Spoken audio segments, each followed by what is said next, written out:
The LOV really need to step up their game. By My Lost and Found. Read by My Lost and Found. Chapter 3. Where did he go?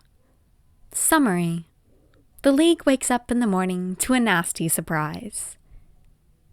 Kidnapping is more trouble than it's worth. Tomura wasn't even allowed in the raid party for this one. Plus, they only got half the loot they wanted. The Bakugo brat should have been jumping on the offer to join his side, but instead, he was being difficult. No matter.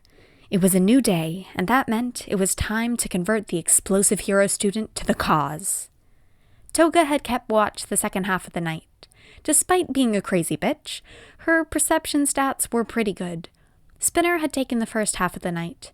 His quirk made him predisposed to a nocturnal rhythm, meaning he was an ideal night watch. So his two party members watched his prize while he went to bed. But now it was time to get back on the grind. He slumped down the hall of the bar. Most members of the League lived in the spare rooms, but because of their raid last night, everyone was crashed at the bar. They would be up soon to help buff his intimidation, but for now, he let them be. When Tomura got to the main room of the bar, he froze. What the fuck? On the floor lay Toga. The blonde girl wasn't moving. He glimpsed something sticking out of her neck. When Tomura moved closer, he was able to tell it was some sort of dart. Thankfully, not that he cared, but he could see she was breathing. A light nudge with his foot elicited no response. She was still downed. Then he noticed the empty chair. Carefully crafted restraints hanging limp, but looking no less damaged than the night before. Bakugo was gone. His loot was gone. How could this have happened? No! Everything was supposed to go his way. Sensei had even made the plans this time.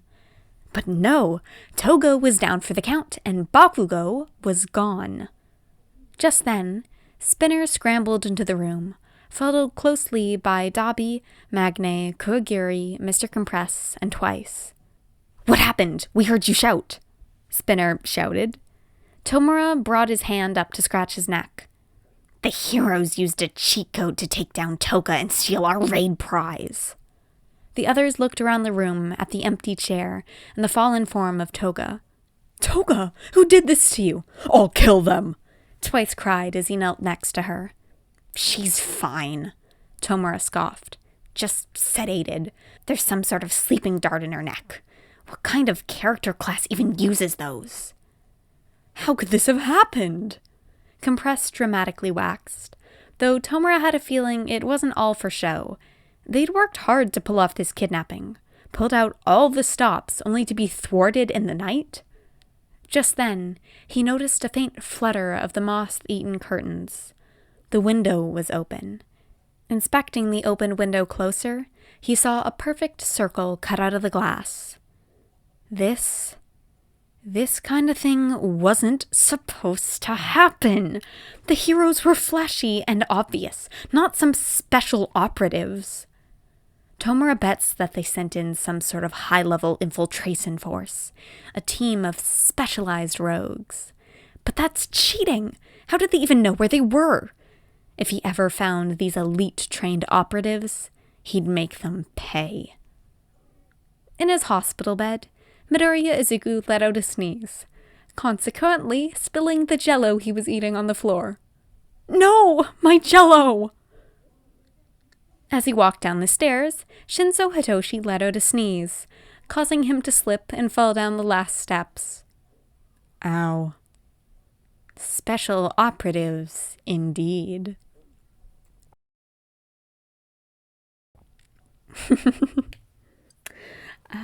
And that brings us to the end of this part of the series. I just love this one. It's such a fun... I just love, like, Bamf Izuku and everyone being like, oh no, Katsuki's been kidnapped. Whatever shall we do? And him just being like, oh yeah, I got him. It wasn't very hard. I just did it. And everyone being like, what the fuck? Like... I really loved writing these. How would you be? I also, well, I think it was while I was playing D&D. It was online, so I can do what I want and no one can see me. But I also drew like a little comic panel. It's not the best, but it was fun to make. So that'll be posted in like the community tab for my channel, I think. But yeah, I hope you guys enjoyed this little section. I certainly did, and I hope you're still enjoying like the series. The other two parts of it aren't like actually completed. Like I'm still writing them. This was like a self-contained snippet. The other two are more like the next one is focused around like the fact that All Might used to be quirkless and what that means with the whole kidnapping shenanigans. And the one after that, also unfinished, is just more random stories from when they were younger and gotten kidnapped in like the lesson format. Like the first chapter is like lesson 1, words, how to use your words when you've gotten kidnapped. But yeah, it's got like a theme, but it's not finished. I do have a lot of ideas like written down in my Google Doc, but hard to keep up with when I PODFIC, a full-time student in engineering. Oh my god, kill me. I have a test worth 15% of my mark next week already. Oh my gosh. I have 3 quizzes to do that got released today.